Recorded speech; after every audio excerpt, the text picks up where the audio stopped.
ओम साई राम। श्री साई सच्चरित्र अध्याय 37 भाग 3। चावड़ी समारोह। चावड़ी समारोह की सजावट भी अति उत्तम प्रकार से की गई थी। उत्तम चांदनी, शीशे और भांति भांति के हांडी, लालटेन लगे हुए थे।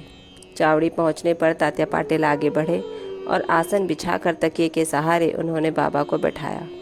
फिर उनको एक बढ़िया अंगरखा पहनाया और भक्तों ने नाना प्रकार से उनकी पूजा की। उन्हें स्वर्ण मुकुट धारण कराया तथा फूलों और जवाहरों की मालाएं उनके गले में पहनाई।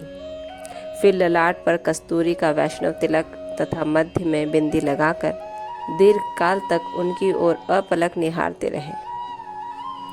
उनके सिर पर का कपड़ा बदल दिया गया और उसे ऊपर ही उठाए रहे, क्योंकि सभी शंकित थे कि कहीं वे उसे फेंक न दें।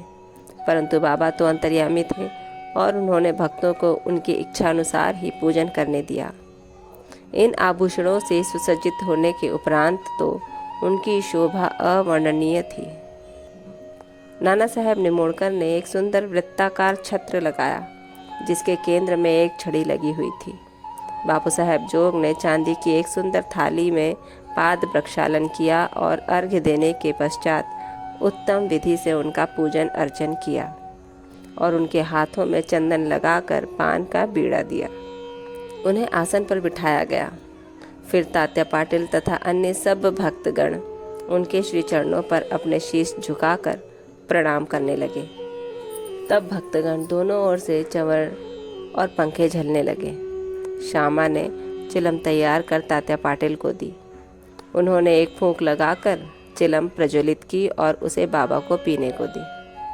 उनके चिलम पी लेने के पश्चात फिर वो भगत मालसापति को तथा बाद में सब भक्तों को दी गई। धन्य है वो निर्जीव चिलम, कितना महान तप है उसका, जिसने कुम्हार द्वारा पहले चक्र पर घुमाने, धूप में सुखाने, फिर अग्नि में तपाने जैसे अनेक संस्कार पाए।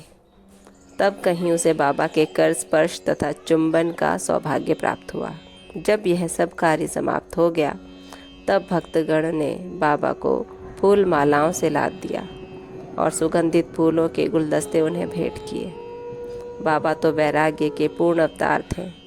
वे उन हीरे जवाहरातों व फूलों के हारों तथा इस प्रकार की सज धज में कब रुचि लेने वाले थे, परंतु भक्तों के सच्चे प्रेमवश ही उनके इच्छानुसार पूजन करने में उन्होंने कोई आपत्ति न की। अंत में मांगलिक स्वर में वाद्य बजने लगे और बापू साहब जोग ने बाबा की यथाविधि आरती की। आरती समाप्त होने पर भक्तों ने बाबा को प्रणाम किया और उनकी आज्ञा लेकर सब एक एक करके अपने घर लौटने लगे।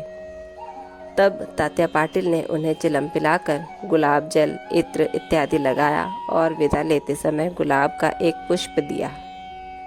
तभी बाबा प्रेम पूर्वक कहने लगे कि तात्या, मेरी देखभाल भली भांति करना।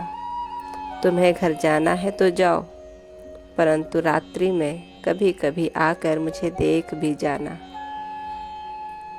तब स्वीकारात्मक उत्तर देकर तात्या पाटिल चावड़ी से अपने घर चले गए। फिर बाबा ने बहुत सी चादरें बिछाकर स्वयं अपना बिस्तर लगाकर विश्राम किया।